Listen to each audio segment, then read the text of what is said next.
je ne vous rappelle pas la règle du jeu que vous connaissez maintenant par cœur, Monsieur le Président. Et donc nous commençons ces 3 quarts d'heure que nous allons passer en votre compagnie. Monsieur le Président, Mesdames, Messieurs les conseillers, bonjour. Merci de nous recevoir pour ce deuxième projet présenté par le groupe M6. Je vous présenterai les collaborateurs qui m'entourent. David Darremandy, qui est le directeur général du pôle vente à 10, qui est l'ensemble de nos opérateurs de vente à distance. Isabelle Fournier, qui est la responsable opérationnelle de toutes les opérations de téléachat. Et Pierre Dostel, qui produit et anime un certain nombre de nos émissions de téléachat, et d'ailleurs parfois des émissions également sur la chaîne M6. Je voudrais vous dire, nous venons ici pour la 3e fois vous présenter un projet de téléachat. Nous l'avons fait en 2002, en 2005, nous espérons que ça sera la bonne. Pourquoi ? Parce que le groupe M6 a toujours estimé qu'au-delà des ressources publicitaires, qui est son premier métier, de collecte des ressources publicitaires, nous avons toujours, année après année, estimé, dès l'origine de notre arrivée dans ce marché, dans ce métier, que les ressources publicitaires n'auraient pas une croissance proportionnelle à l'offre de programmes en France. Et qu'il fallait aller rechercher pour l'activité télévision des ressources complémentaires à l'activité publicitaire. Je pense que les faits nous ont donné raison. La croissance des ressources du secteur, particulièrement depuis les 5 dernières années, je rappelle que le secteur de la publicité représente à la télévision 3,5 milliards d'euros et stable depuis 5 ans, et que l'offre de programmes, elle, se multiplie. Si nous n'avions pas été chercher des ressources ailleurs que dans la publicité télévisée, je ne serais probablement pas là pour vous parler du groupe M6. C'est un projet auquel on attache énormément d'importance et je vais vous dire pourquoi. Le groupe M6 emploie 416 collaborateurs permanents dans son activité de vente à distance. 416 collaborateurs permanents. À titre de comparaison, l'ensemble des chaînes numériques représente environ 100 collaborateurs. Donc vous voyez l'importance que ça a pour nous. C'est une activité industrielle que nous avons développée dès 1988. La deuxième observation que je ferai par rapport à cela, c'est que dans cette activité de vente à distance, David Darremandy vous le soulignera, la France est en retard. La France est en retard, mais nous avons voulu persévérer. Nous avons développé depuis 2002, je crois, une chaîne 24 heures sur 24 sur le câble et le satellite.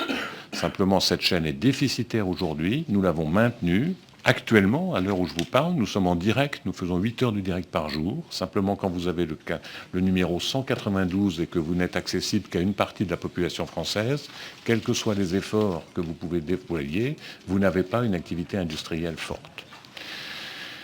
Alors, avant de passer la parole à David Darremandy pour vous présenter notre projet, je voudrais vous dire 2 choses. Premièrement, nous avons conscience que ce n'est pas une décision facile d'autoriser une chaîne de téléachat parce que, si je puis me permettre, c'est moins sexy qu'une chaîne entièrement dédiée au programme. Nous sommes prêts à vous aider pour prendre cette décision que nous considérons comme extrêmement importante. Premièrement, nous nous engageons à apporter une contribution à l'industrie audiovisuelle par rapport au chiffre d'affaires que nous ferons sur cette chaîne. David Darremandy vous dira comment. Occupons un bien public, nous espérons, si vous nous donnez l'autorisation, de contribuer au financement de l'industrie des programmes. C'est ma première observation. Ma deuxième observation, ce n'est pas notre choix. Si pour des raisons de difficulté de nombre de fréquences disponibles, vous souhaitiez qu'il y ait un regroupement provisoire avec un candidat concurrent, nous serions prêts, évidemment, à l'examiner. Ce n'est pas notre choix. Nous estimons que nous sommes leaders en France de cette activité, que nous sommes un industriel. Nous avons intégré l'ensemble de la chaîne. Nous avons des entrepôts à Rungis. Nous faisons une activité formidable. Je vais vous donner un exemple. Je suis aussi fier de bientôt aller inaugurer une usine dans l'Oise qui fait des albums de photos sur une activité que nous avons développée dans ce pôle vente à distance, parmi les 412 employés dont je vous parlais tout à l'heure, que de faire un documentaire de création de réussir Top Chef. Cela fait partie intégrante de notre activité. Donc, mesdames et messieurs, ce projet est majeur. À la question si je puis me permettre de reprendre la question d'Alain Méhard, de M. Méhard, qui nous avait demandé quel est le choix que vous opérez parmi vos projets.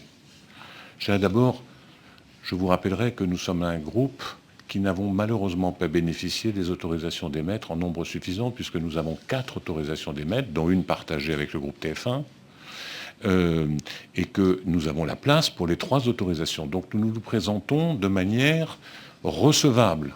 Nous n'avons pas à rendre d'autorisation si vous nous accordez les 3 que nous sollicitons. C'est ma première remarque. La deuxième remarque, c'est que notre groupe, dans son activité de télévision, a besoin d'avoir au minimum une chaîne supplémentaire de télévision. C'est la raison pour laquelle il nous est difficile de répondre à la question d'Alain Méhard. D'abord, c'est votre choix, mais c'est difficile de répondre à la question. Est-ce que vous préférez avoir une chaîne de telle ou telle catégorie? Nous avons besoin d'une chaîne de programme. Néanmoins, cette chaîne que nous vous présentons, à un moment où la France a des difficultés d'emploi, des difficultés de consommation, va représenter un potentiel considérable. Ce n'est pas une petite chaîne que nous vous présentons. C'est une très grosse chaîne dans laquelle nous allons, vous allez le voir par les chiffres, c'est extraordinairement important en emploi. Et c'est la raison pour laquelle je souhaite vraiment que sur cette 3e fois, vous nous prenez vraiment au sérieux dans ce que nous vous proposons. Et je viens ici vous proposer significativement de créer des centaines d'emplois en France, alors même que d'autres, à qui vous avez donné des fréquences, viennent vous proposer du chômage pour les emplois qu'ils ont créés dans des chaînes de la TNT. Donc je n'ai pas de jugement à faire là-dessus. Je dis faites-nous confiance, nous sommes capables de créer fortement des emplois et une activité industrielle en France, qui n'est certes pas une activité de programme, mais croyez-moi, quand je vais aller inaugurer cette usine dans l'Oise, nous avons fait confiance à 2 jeunes qui ont une activité formidable dans le pôle vente à distance, et je suis très heureux, aussi heureux d'aller créer des emplois que je ne le suis à réussir des programmes. Voilà, je passerai la parole à David Aramandi pour vous expliciter le projet que nous avons. Monsieur le Président, Mesdames et Messieurs les conseillers, bonjour. Alors avant de nous plonger dans le projet Boutique Éco, d'abord un mot sur le téléachat, parce qu'il y a tellement de clichés autour du téléachat, nous voudrions profiter de cette occasion pour établir quelques vérités. D'abord, c'est un marché de masse à travers le monde, avec plusieurs dizaines de milliards d'euros de ventes dans le monde. C'est également un marché où depuis quelques années, les plus grandes marques sont présentes. C'est enfin, je prendrai par exemple l'exemple de Lancôme, qui, aux États-Unis, c'est sur une chaîne de téléachat, une seule chaîne de téléachat, qui est son distributeur principal aux États-Unis. C'est enfin un marché qui est complètement sous-développé en France. On va revenir sur les causes dans quelques instants, mais le marché français du téléachat, c'est environ 200 millions d'euros de chiffre d'affaires. C'est 5 à 8 fois plus quand vous regardez les marchés allemands ou anglais.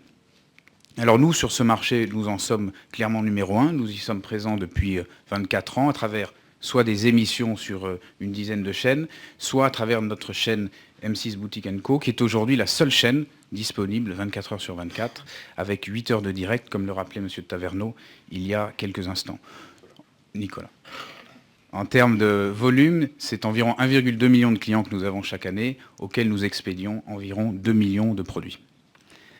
Alors, quel est le problème qui freine ce développement du marché français du téléachat? C'est un problème numéro 1 de visibilité.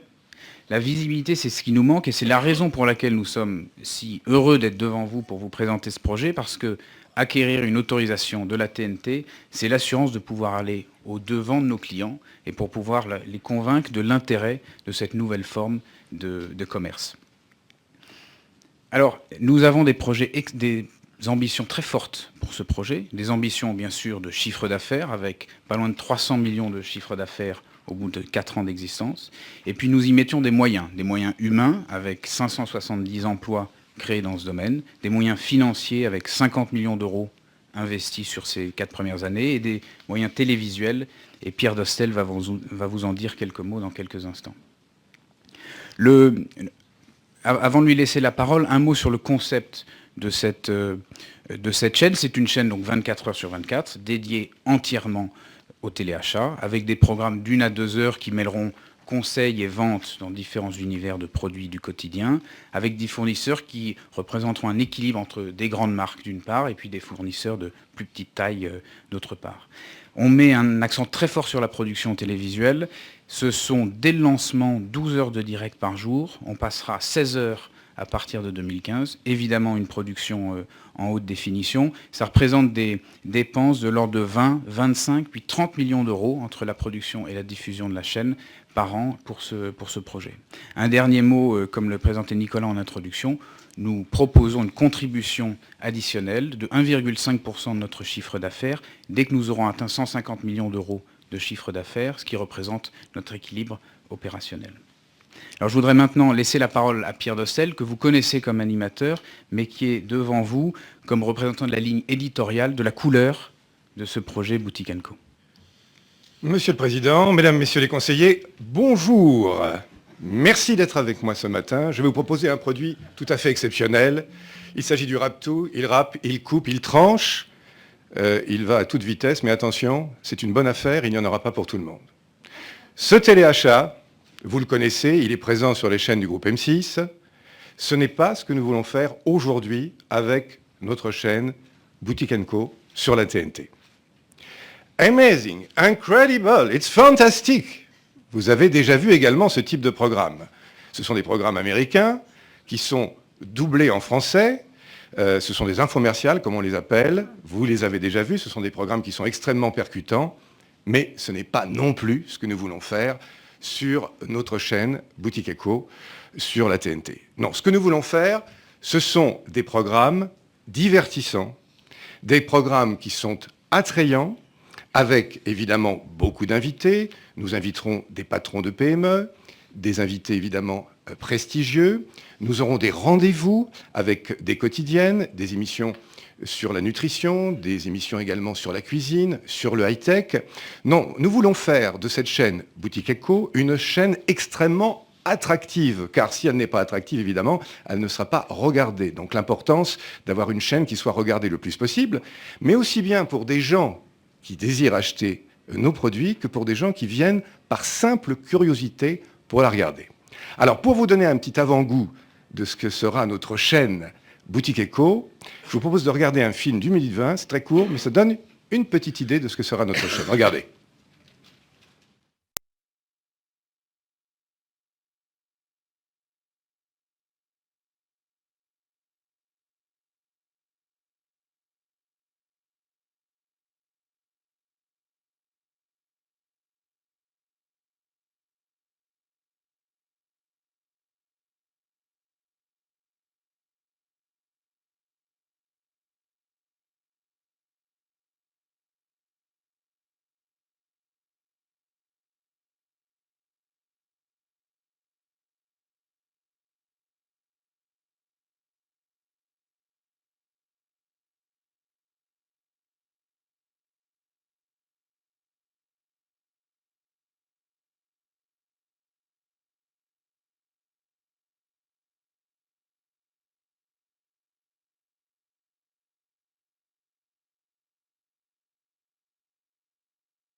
Alors avant de conclure, il y a deux autres points importants dont nous voulions parler avec vous.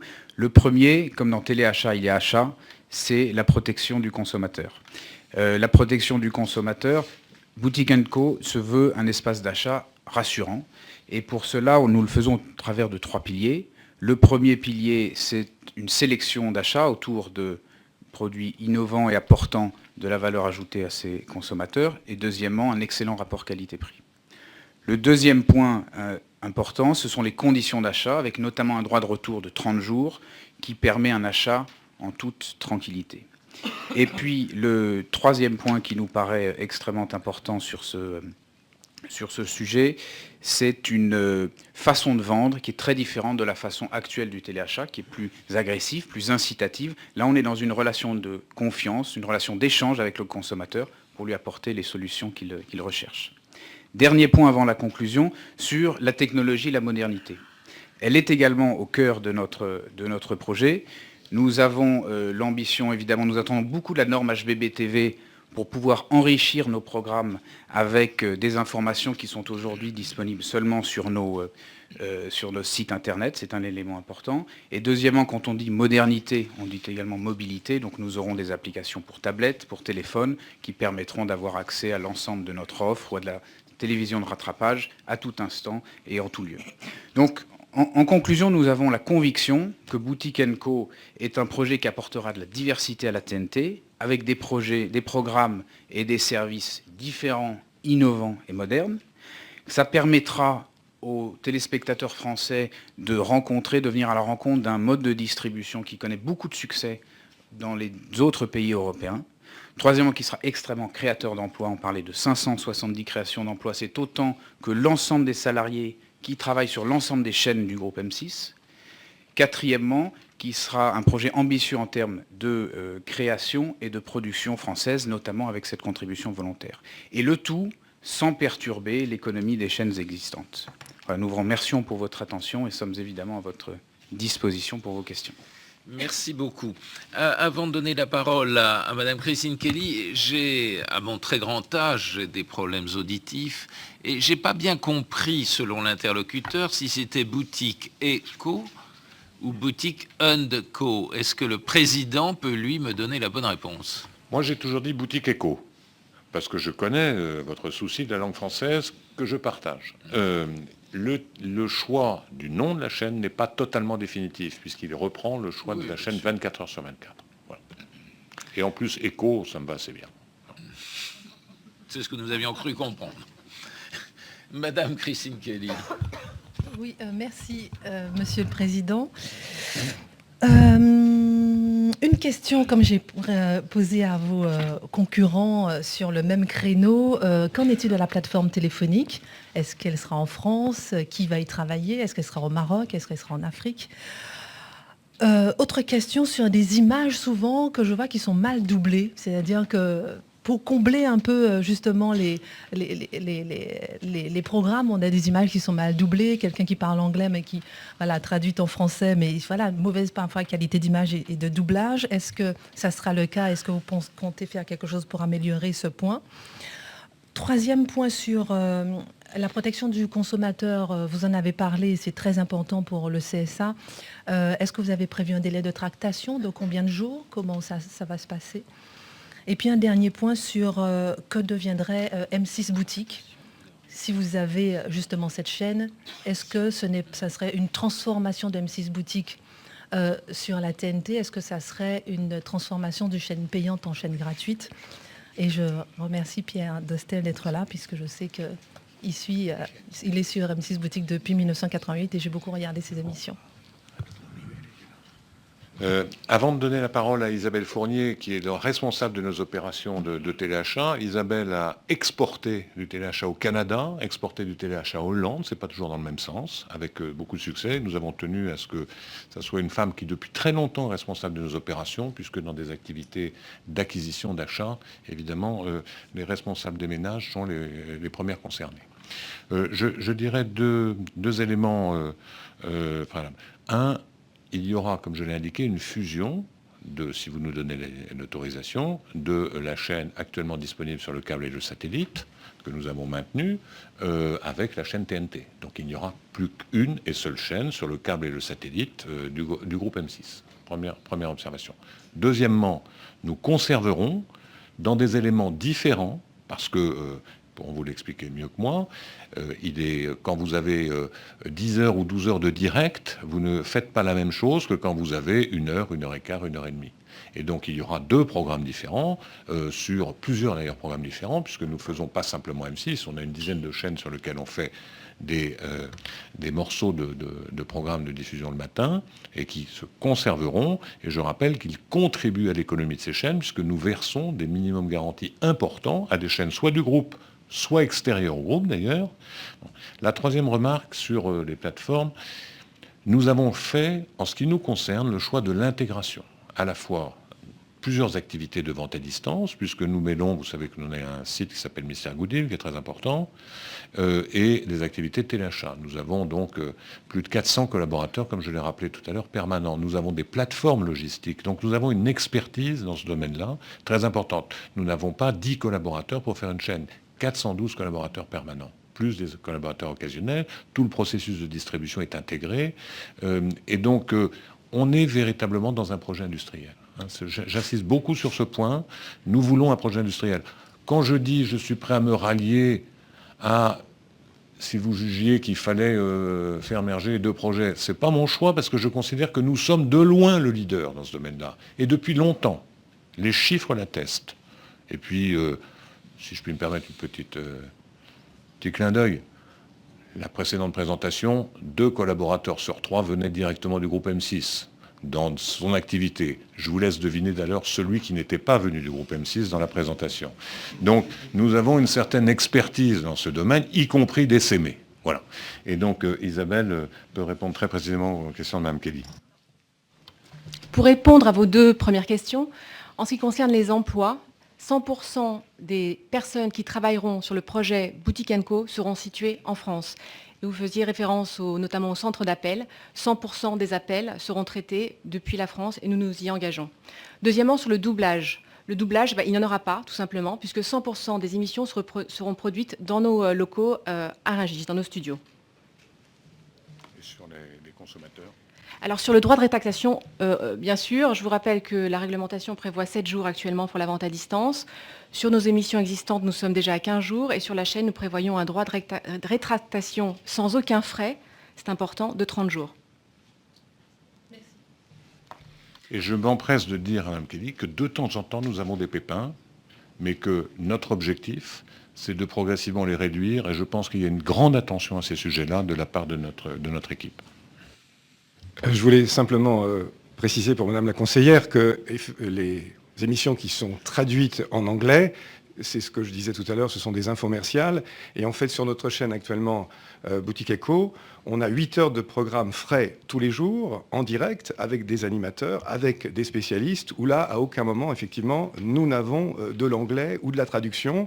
C'est purement français, avec des produits français également qui font appel aux petits entrepreneurs français, parce qu'on attache aussi beaucoup d'importance à ces gens qui créent des produits sur le téléachat. Et ça permet également aussi de développer leur activité une fois qu'ils ont quitté le téléachat.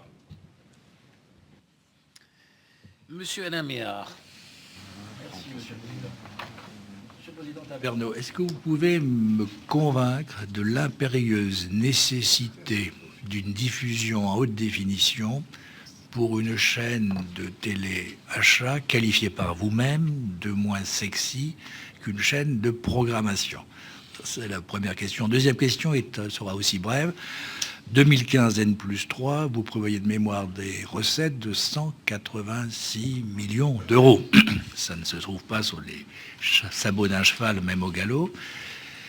Sur quelles hypothèses fondez-vous ce chiffre d'affaires à N+3, c'est-à-dire très vite, et notamment quelle part d'audience stable, etc. Pour un équilibre dès 2016, si ma mémoire est bonne. Enfin, toute petite question technique, dans le cadre du dossier technique et de la montée en puissance, vous demandez que le top départ de la montée en 14 phases pour le déploiement de R7 et de R8 soit précédé de tests et d'expérimentations. Pouvez-vous nous en dire plus? Sur la production HD, imaginons qu'on soit 40 ans en arrière, on aurait le choix entre le noir et blanc et la couleur. Je vous aurais dit, on va directement à la couleur. Quand on est vendeur, et nous prétendons vouloir l'être, nous prenons ce qu'il y a de mieux. Il est important que pour vendre, il faut qu'il y ait une qualité. Et la qualité de l'image, pour nous, c'est le standard, la HD. C'est le standard. Et puis nous avons les équipements pour le faire. Nous avons déjà des grands studios à Rungis. Enfin, il n'y a pas dans la procédure d'inviter le CSA à regarder l'effectivité de nos projets, mais je vous garantis qu'il y a des grandes installations. Vous seriez surpris par ce que nous faisons en région parisienne sur le téléachat et sur la vente à distance. La deuxième observation sur la montée en charge, David va vous expliquer. Je vous dirais simplement, nous faisons déjà, sur l'ensemble de notre pôle vente à distance, 270 millions d'euros. Nous ne sommes pas dans le... Vous voyez, on n'est pas dans des chaînes marginales. C'est une grosse activité. C'est une grosse activité, c'est un choix que nous avons fait depuis 20 ans. Ou même 24 ans, pardon, avec une montée en charge sans discontinuer. David ? Sur notre progression de chiffre d'affaires, effectivement, nous sommes au niveau de chiffre d'affaires que vous mentionnez au bout de 3 ans et à près de 300 millions au bout de 4 ans. Il y a 2 facteurs qui expliquent cette croissance. Le premier, c'est le nombre d'achats par an de nos clients et le deuxième, c'est le nombre de clients. Donc le fait d'être sur la TNT apporte beaucoup. Deuxième facteur, bien entendu, cette visibilité accrue, on reviendra peut-être aux parts d'audience, cette visibilité accrue nous permet de monter au bout de 3 ans à environ 250 000 clients. Et ce qui compte pour nous également, c'est la fidélité et donc le réachat. Et nous augmentons sensiblement autour de 2 à 3 fois le réachat sur ces 3 premières années pour arriver à environ 8 achats par an, ce qui fait, avec un panier moyen de 60 €, les chiffres que vous mentionniez tout à l'heure. J'ajoute que vous avez vu peut-être dans notre dossier, nous sommes susceptibles d'avoir un accord de savoir-faire avec le groupe QVC parce que j'entends ici ou là, il n'y a pas de téléachat à la française. Il y a du téléachat de qualité ou pas de qualité. Et c'est une activité industrielle, un réseau de distribution industrielle comme il n'y a pas de site marchand à la française sur Internet. Donc nous voulons faire le meilleur, le plus vite, le plus industriel qui soit dans la protection du consommateur et dans la qualité de diffusion que vous indiquiez.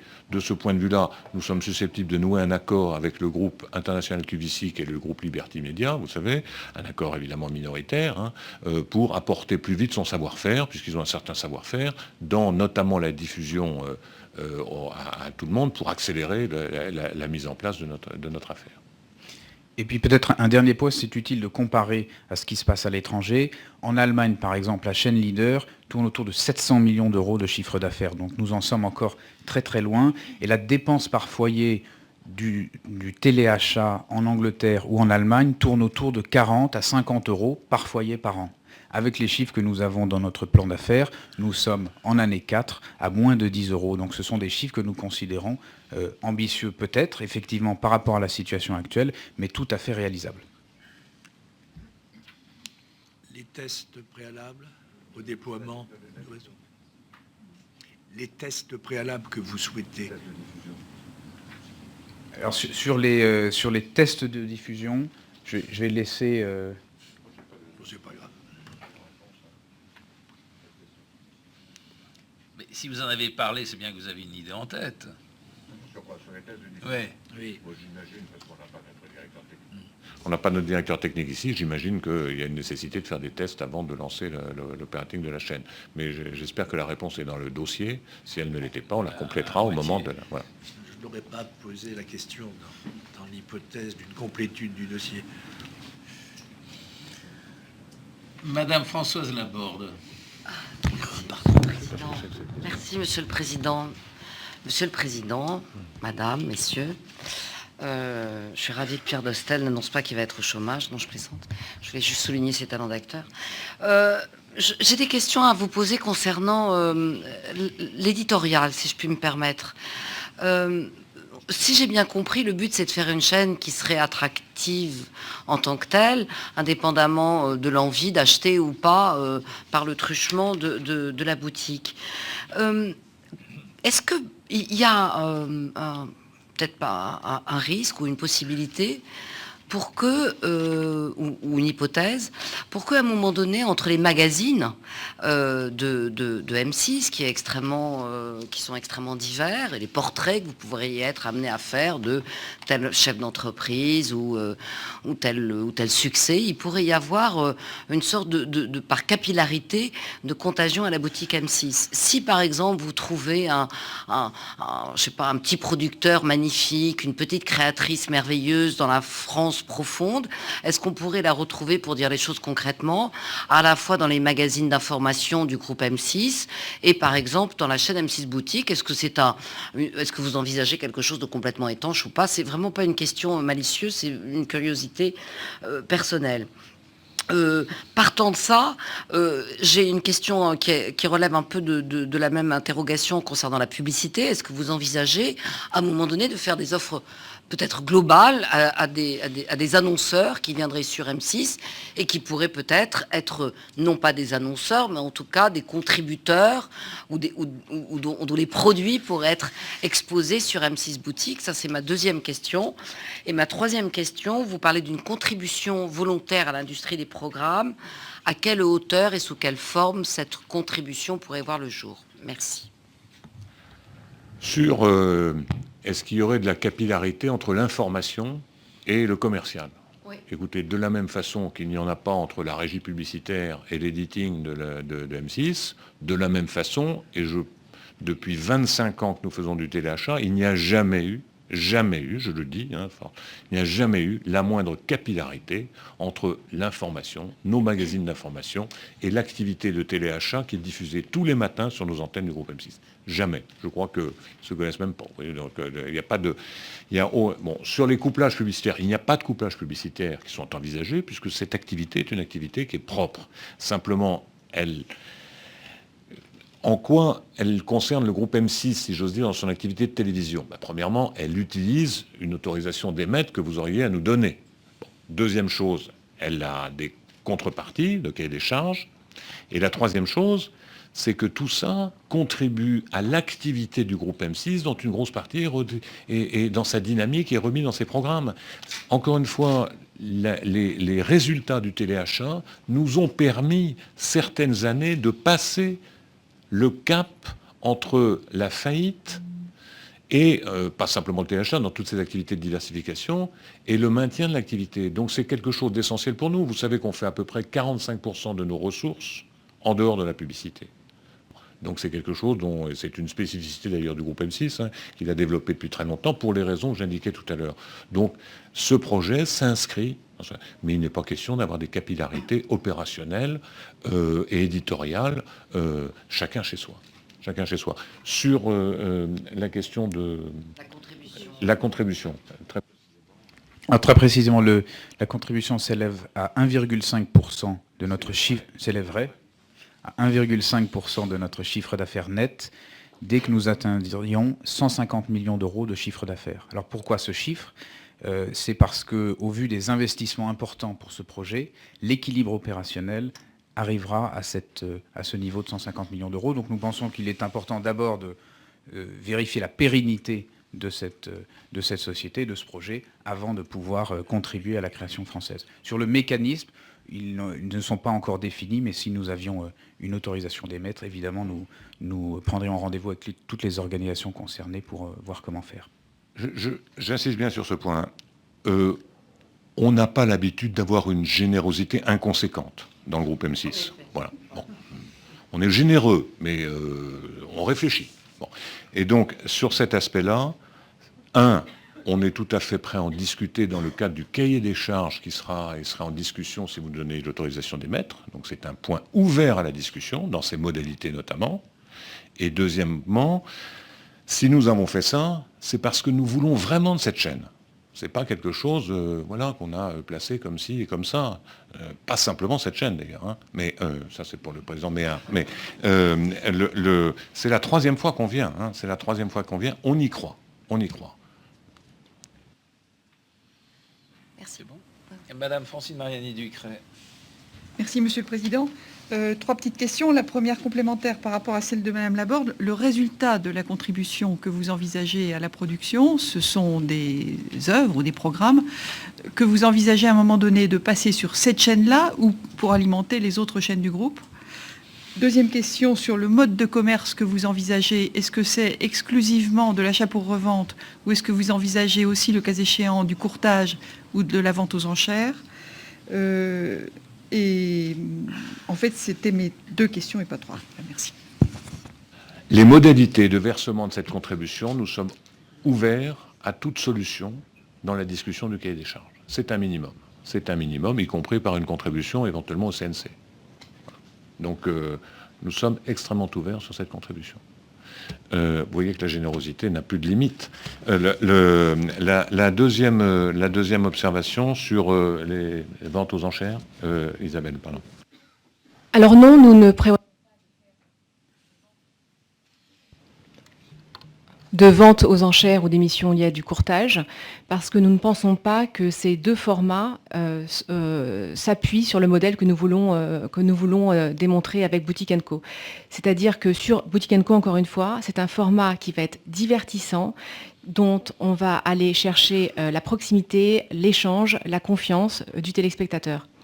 Et donc les émissions d'enchères ou de courtage ne relèvent pas du tout de ce même format. Et puis peut-être un dernier mot sur la contribution.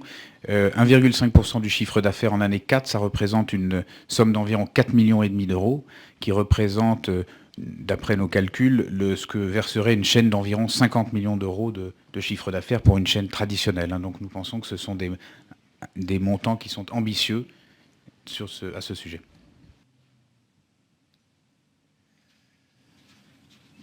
Monsieur Rachid Arabe. Merci. Je vais me livrer à un exercice un peu délicat. Je vais vous poser une question à laquelle vous avez déjà répondu.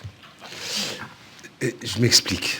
J'ai pris un engagement ce matin. Je ne sais pas si à 9h30, vous étiez sur le site du CSA en train de regarder la première audition du jour. J'imagine que oui. J'ai pris l'engagement de poser la même question à l'ensemble des concurrents qui présentaient un projet de télévision de téléachat. Donc, même si j'ai entendu les arguments largement développés par vous-même et vos équipes sur la force de vente du groupe M6, sur votre engagement à mettre cette chaîne éventuellement au profit du financement des industries de programme, les promesses de création d'emplois, malgré tout ça, j'ai aussi entendu, comme Madame Méhard, que de votre propre aveu, Boutique & Co, c'est moins sexy. Alors, je me suis posé la question de savoir si on n'était pas d'accord finalement sur le fait de dire il y a, pardon de le dire, des chaînes de programmes. Je vais citer 3 exemples. M6, W9, Paris Première. Et puis, il y aurait une nouvelle sorte de chaînes qui seraient des chaînes qui travailleraient pour les programmes, mais qui ne répondraient pas à la définition actuelle. Je ne suis pas bloqué dans le conservatisme, actuelle de la notion de chaîne de programme. Et sous question, si vous le permettez, puisque c'est vous-même qui l'avez à deux reprises évoqué, vous aviez déjà eu des échanges avec l'autre projet concernant le téléachat, ou est-ce que c'est en venant nous voir, ou en entendant peut-être vos concurrents, que vous vous êtes dit qu'il y avait peut-être plus de chance en s'associant? Alors, si vous me permettez, général, je vais essayer de me mettre à votre place. Donc, puisque vous êtes mis dans la... Voilà. Oui. Qu'est-ce que je ferais si j'avais décidé à votre place? Je nous choisirais. C'est une surprise. Alors, dans plus sérieusement, pourquoi? Est-ce qu'il y a des chaînes mieux que la chaîne que nous vous présentons ici, Boutique & Co? Je dis, bien sûr qu'il y a des choses qui sont mieux, mais Match TV, c'était mieux, C-Foot, c'était mieux, TPS Star, c'était probablement mieux, AB1, c'était peut-être mieux. Je dis simplement que nous, les emplois, et c'est pas négligeable dans la société dont nous vivons, de vous dire que dans l'activité audiovisuelle, on vient de vous proposer, et j'en prends l'engagement, hein, je veux dire, nous avons aujourd'hui les 412 personnes qui travaillent, elles travaillent chez nous, hein, les chiffres qui vous ont été indiqués ne sont pas des chiffres farfelus. Donc ça, c'est ma première observation sur le choix qui est à opérer. Deuxième chose, je rappelle quand même que, je l'ai toujours dit, qu'on est dans un raisonnement relativement tendu sur les ressources publiques et privées des chaînes gratuites en France. Bon. La publicité n'évoluant pas, nous ne prenons pas 1 euro sur le plan publicitaire. Nous ne gênons personne. Donc ça, c'est évidemment un élément important à prendre en compte. Sur l'éventuelle cohabitation sur une fréquence de 2 chaînes de même calibre, non, moi c'est simplement un raisonnement. J'ai peur que vous ne nous trouviez pas assez sexy. Quand je dis nous, c'est la collective du téléachat. Et donc je dis, si jamais ce n'est pas mon choix, je souhaite avoir une chaîne entière, parce que nous sommes leaders sur ce marché, nous savons faire le tourner, nous en sommes convaincus. Si jamais il n'y avait, pour un temps déterminé, qu'une fréquence disponible, je dis, il vaut mieux en avoir un bout que pas du tout. Voilà. Mais il n'y a eu aucune concertation entre nous. C'est une réflexion que moi j'ai depuis longtemps. Hein. Voilà, c'est une cohabitation de la même façon que parfois nous sommes obligés de gérer des fenêtres sur les 10 chaînes que je vous ai indiquées tout à l'heure. Le téléachat préférait avoir 12 heures sur ces chaînes plutôt que d'en avoir 1 heure, par exemple, le matin. Bon, il se contente d'1 heure parce que c'est comme ça. Voilà. Voilà. Mais il n'y a pas de concertation, aucune concertation n'a été faite. On ne serait pas permis d'avoir. Moi, je mets ceci en avant parce que vraiment, je serais très déçu que pour la 3e fois, nous échouons à l'examen. Merci. Monsieur Emmanuel Gabla. Oui, merci, Monsieur le Président. 3 questions, peut-être même 4, sur ce projet. Il faudra laisser un peu de temps, Monsieur Abou. Mais je vais finalement aller vite dans les questions, et je suis certain que M6 sera rapide dans ses réponses également. Si d'aventure la chaîne vous était attribuée, vous avez parlé à plusieurs reprises des émissions de téléachat sur les chaînes existantes du groupe M6, qu'en adviendrait-elle des émissions existantes? Maintenues. Oui, réponse rapide. Deuxième question, ça sera peut-être tout aussi rapide, peut-être pas. Vous venez de nous dire que le fait de faire des chaînes de téléachat aurait a priori un impact très faible sur le marché publicitaire et risquerait peut-être de moins déstabiliser, en tout cas d'introduire moins de nouveaux entrants sur ce marché publicitaire par rapport aux chaînes actuelles. Est-ce que vous avez chiffré ou vous avez essayé d'analyser l'impact pour un annonceur d'avoir son produit présenté sur une chaîne de téléachat? Est-ce que ça peut avoir un impact à la baisse, qu'il révise à la baisse son budget publicitaire? Je pense que oui, parce que bien sûr, vous avez vu ça. Donc, si c'est pas fait, est-ce que vous ne pensez pas qu'il pourra y avoir un impact négatif pour des annonceurs sur une chaîne de téléachat qui, du coup, décideraient c'est plus efficace d'aller présenter carrément mon produit dans une émission de téléachat et, du coup, je ferai un petit peu moins d'annonces publicitaires sur les autres chaînes ou peut-être les chaînes du même groupe. Troisième question qui reprenait un peu celle de Rachid sur le modèle TF6. En fait, mais j'ai bien compris que vous l'avez imaginé peut-être en entrant tout à l'heure dans la porte ou en entendant vos concurrents, ou vous êtes peut-être une marque de succès de la façon dont la chaîne est gérée, ou est-ce que vous pensez qu'il est possible que le CSA attribue 2 chaînes de téléachat différentes? Et dernière question rapide. Cette chaîne de téléachat, a priori, ne prévoira aucune émission de paris en ligne ou de jeux d'argent et de hasard? Elle sera rapide aussi. Non pour la dernière. David va dire est-ce que c'est malthusien, est-ce que ça prend de l'argent ou pas à la publicité? Qu'on ne se méprenne pas. C'est d'ailleurs marrant parce qu'à chaque fois qu'on propose quelque chose qui est un peu ouvert, à chaque fois ça nous est reproché. Ça, c'est quelque chose que... Aujourd'hui, moi je me présente pour faire...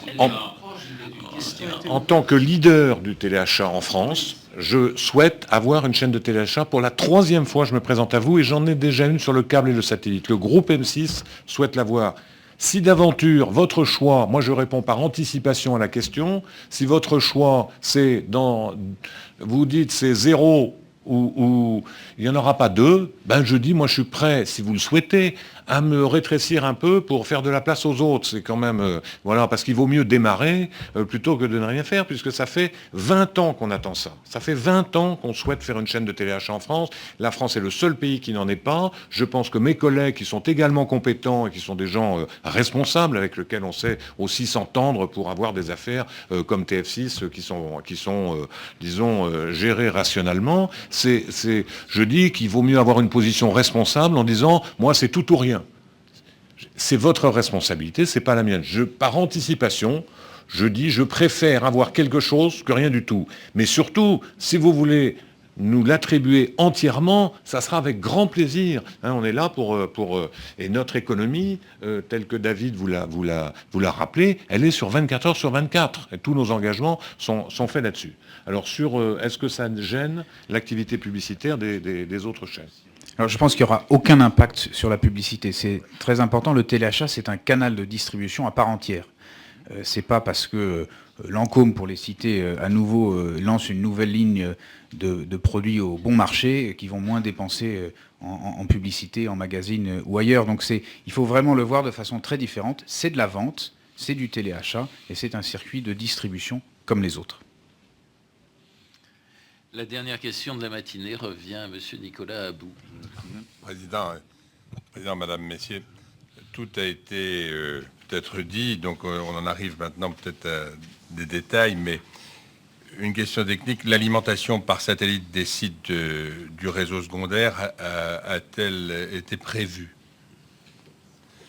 Et un point de détail aussi, à quoi correspond l'augmentation des coûts de diffusion que vous prévoyez entre 2015 et 2016, si vous avez la réponse? Et puis enfin, je sais que les conventions des chaînes de téléachat en câble ou satellite sont exemptées, ou exemptent, pardon, ces conventions, ces services des obligations liées à l'accessibilité. Quels engagements vous êtes disposés à prendre en ce domaine, en particulier pour vos émissions dont le passage se fera en direct? Alors sur le premier point, oui. Sur le deuxième, c'est dû à des satellites. Le deuxième point est dû à l'initialisation du réseau. Sur le troisième point, c'est un sujet qui nous tient à cœur. Comme vous l'avez vu, effectivement, nous n'avons pas mis de moyens initiaux. Pour une raison simple, c'est que nous pensons que le téléachat, par essence même, est quelque chose d'extrêmement descriptif par les images et descriptif par le discours. Au-delà des images proprement dites du produit, nous mettrons également l'ensemble des caractéristiques techniques en affichage à l'écran. Donc nous pensons que dans une période initiale, cette information suffit pour donner l'accès à l'ensemble des personnes, soit malentendantes, soit malvoyantes. Cela étant dit, si au bout de 2 à 3 ans, nous constations que les résultats étaient insuffisants, nous sommes évidemment tout à fait prêts à remettre en cause cela et à faire soit du sous-titrage, soit des émissions en langage des signes s'il le fallait. Merci. En langue des signes. Monsieur le Président, merci beaucoup. Madame, merci beaucoup. Messieurs, merci beaucoup. Le cycle d'audition de la matinée est terminé. Nous vous donnons rendez-vous à 15h30 pour 3 nouvelles auditions. Il y en aura bien 3. Oui, je confirme.